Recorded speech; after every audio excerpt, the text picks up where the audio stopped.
পদত্যাগ করেছেন বাংলাদেশ ক্রিকেটের jack of all trade Khaled Mahmud Sujon. বিসিবির পরিচালক পদ থেকে পদত্যাগ করেছেন সাবেক এই অধিনায়ক। বুধবার বোর্ডে পদত্যাগপত্র জমা দিয়েছেন তিনি। বাংলাদেশ ক্রিকেট বোর্ডের সকল কাজে ছিলেন সুজন। এক দশকেরও বেশি সময়ে বোর্ডে একাধিক কমিটির বিভিন্ন গুরুত্বপূর্ণ পদে দায়িত্ব পালন করেছেন। বিসিবির পরিচালক হিসেবে গেম ডেভেলপমেন্ট কমিটির চেয়ারম্যানের দায়িত্বে ছিলেন, একই সাথে ক্রিকেট অপারেশনস কমিটির সহ সভাপতির দায়িত্বও ছিলেন। বোর্ড পরিচালক হিসেবে সুজনই বিসিবিতে একমাত্র সাবেক অধিনায়ক যে জাতীয় দলের টিম ডিরেক্টর, অন্তর্বর্তীকালীন কোচ, টিম ম্যানেজমেন্টের দায়িত্ব পালন করেছেন।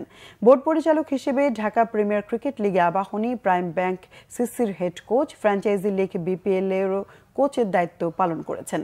একজন বোর্ড পরিচালক হিসেবে তার কোচিংয়ের দায়িত্ব পালন নিয়ে বারবার বিতর্কের সৃষ্টি হয়েছে, কারণ বিসিবির পরিচালকের পদে থেকে পারিশ্রমিকের বিনিময়ে কোচের দায়িত্ব পালন স্ববিরোধিতা। নাজমুল হাসান পাপনের বোর্ডে প্রভাবশালী পরিচালক হওয়ায় ৫ আগস্ট দেশে রাজনৈতিক পট পরিবর্তনের পর সুজনের উপর চাপ ছিল বোর্ড থেকে সরে দাঁড়ানোর।